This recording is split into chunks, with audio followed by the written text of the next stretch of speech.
bringing you the latest news from Monterey Athletics. This is the Plainsman Fan Zone podcast from 100.7 The Score. Welcome back in. This is the High School Fan Zone on 100.7 The Score. I'm Randy Rosetta.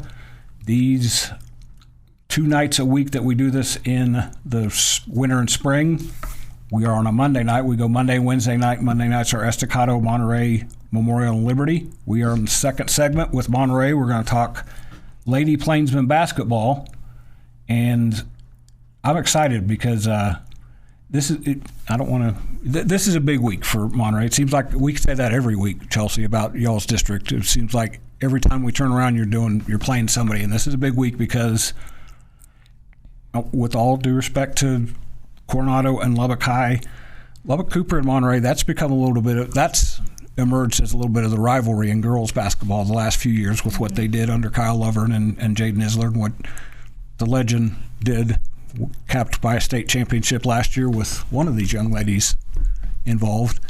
So you have to go play Lubbock Cooper in a weird afternoon tip-off, or no, it's at your place, and then you hit the road and go play another ranked team in Amarillo. So this is almost like when you coached at Wayland. I was talking to Jason Cooper about this earlier.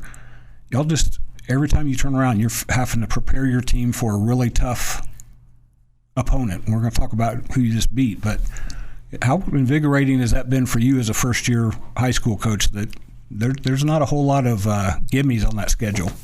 It's actually pretty exciting. I think just mentally for the girls, it keeps them engaged. They know that every day we have to bring our best to practice and be ready just to compete. And like you said, I'm used to it coming from Wayland. You know, every game's a big game for us, so It's exciting. Zadri, I get it right?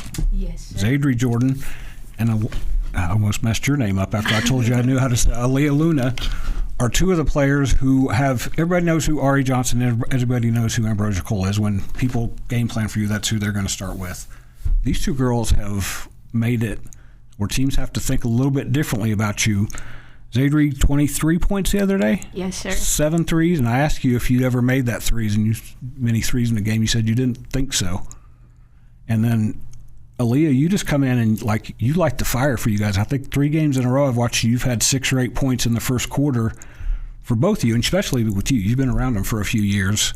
How important is it to have somebody else that will kind of get things going so that Ambrosia and Ari can kind of get some of that attention off of them? It makes us feel better. Hold up closer to make sure Mom and Grandma hear you there.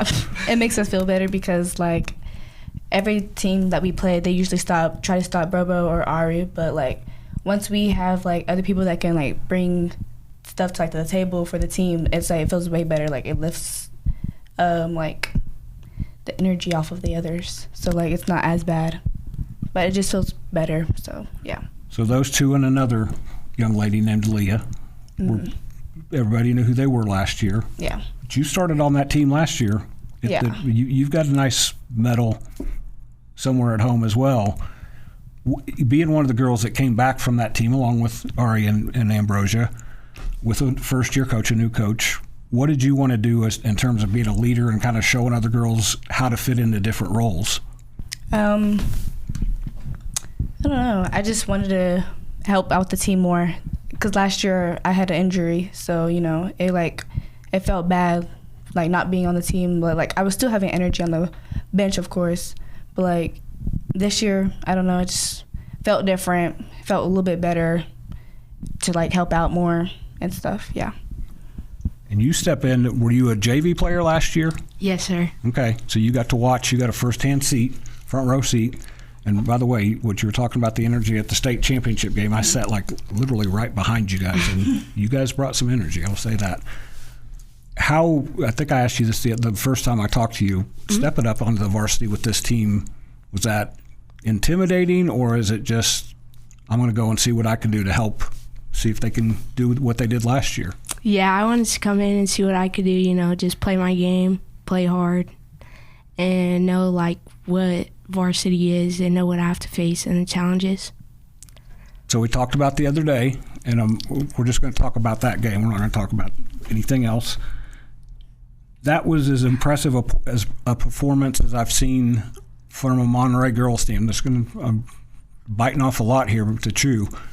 Going back to even when Aaliyah Chavez was a freshman, what you guys did the other day under Amarillo High, that was impressive. And I didn't ask you this afterwards.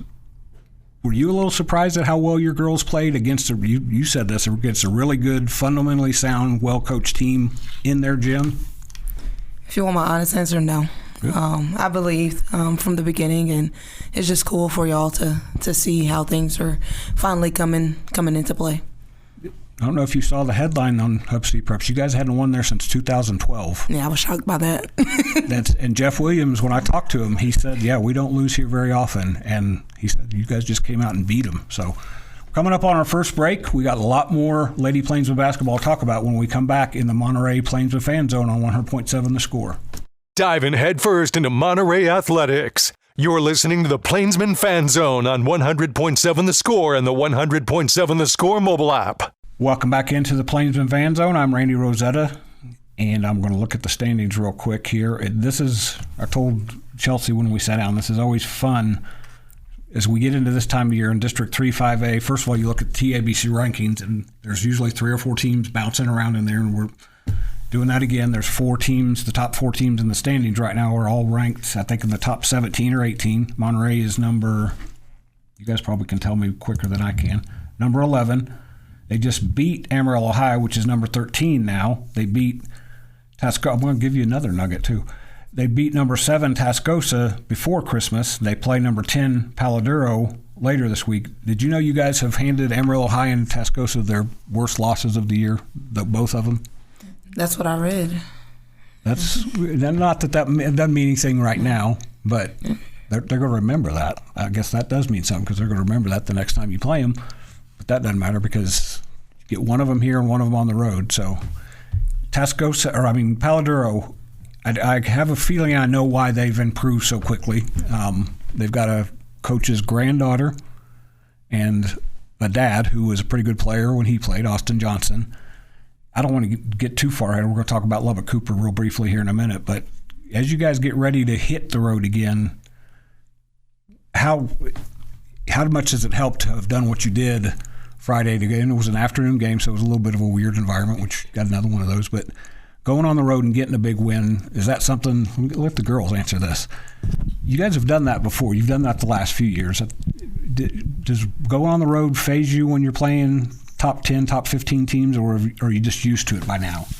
Kind of used to it by now. It's really much of we just got to go there, handle business, and then come back home.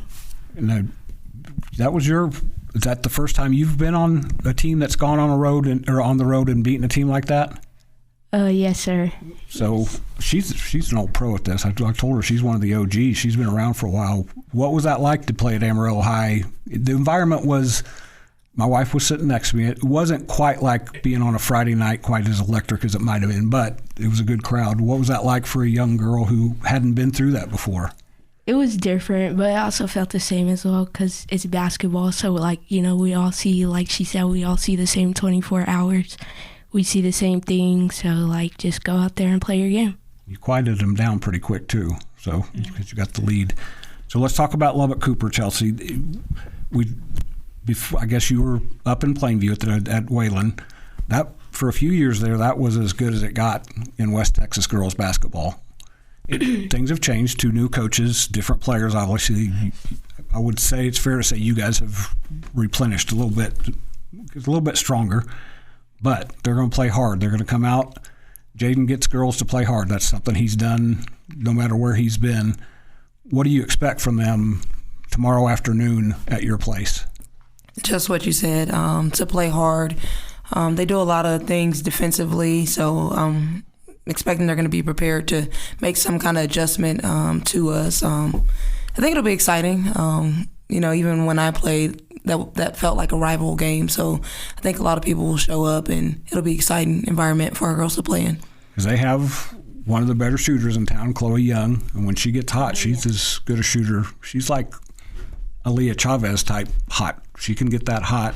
You have to kind of take care of her, but then they have some other girls who, again, role players to me. I was a role player when I played sports, so I'm a big fan of role players. They have some girls that do some things that if you're not ready for them, they're going to hurt you in different ways. You guys have played against them for a long time. What do you have to be ready for against Lubbock Cooper? Mostly like their shots, their three-pointers. They're very good three-pointers, good three-point shooters, of course. Offensive rebounds. They like to rebound. They like to get up. And I just know for sure they're going to try to stop Ari. So we got to help Ari on the boards and get her the ball because, no one has 6'4" people like that. So, yeah. Friendship might argue with you. Oh, okay. Because that was fun to watch when Jada and Ari were going to battle. That was big girl basketball. Mm-hmm. You mentioned Ari, though.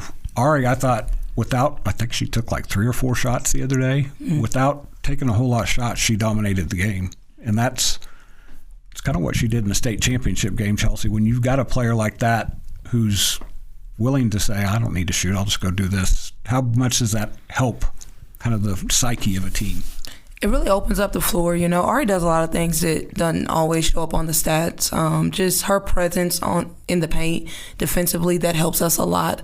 Offensively, I like to say that our defense helps control the pace of our offense. And Ari just contributes a lot in that way, and getting offensive boards and limiting the other team's offensive boards. It just helps us a lot on what we want to do offensively.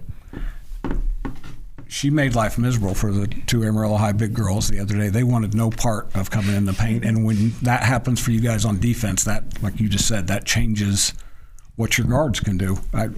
Different level, but I've covered enough college basketball to know if you have that one eraser in there, that lets little guards be a little bit more daring and be able to do some things. And that's the thing about the other day is you guys were good offensively, but I think you were better defensively. And watching you, that's the first time, I don't know if you liked it or not, that's the closest I've sat to Chelsea when she's been coaching. I always wonder if coaches don't like me sitting there, but it's where they put me, so I had to sit there. But I enjoyed watching you coach because your girl, I said this to Tony Wagner just a minute ago, your girls fed off of your energy defensively especially. You got down in a stance a couple times. I thought you were going to pop out there and try to take a charge. Sometimes I forget that I'm coaching and not playing.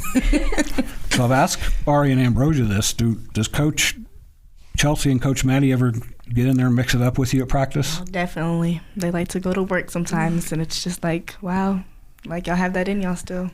But yeah. Coach Snyder would kind of just watch, right? Yeah. She got some gray, not as much as me, Jill, if you're listening. You don't have as much gray hair as I do, but could you tell that Coach was a pretty good player back in her day? Yeah, definitely.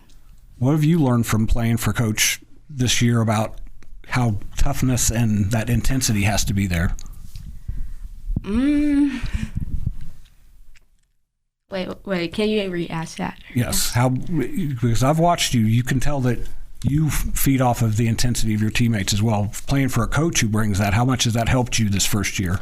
It helps me. They like make my confidence go up. Like especially like when she's on the court, she's like, "Let's go, Zay!" Like she really like it umps me. Like, okay, I'm ready.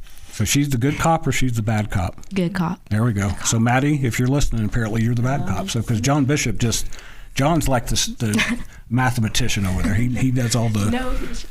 No? Okay. That's going to wrap us up in the Plainsman Fan Zone. They play Lubbock Cooper at home, 3:30 p.m. tomorrow. We'll be back after this break in the Panther Fan Zone on 100.7 The Score.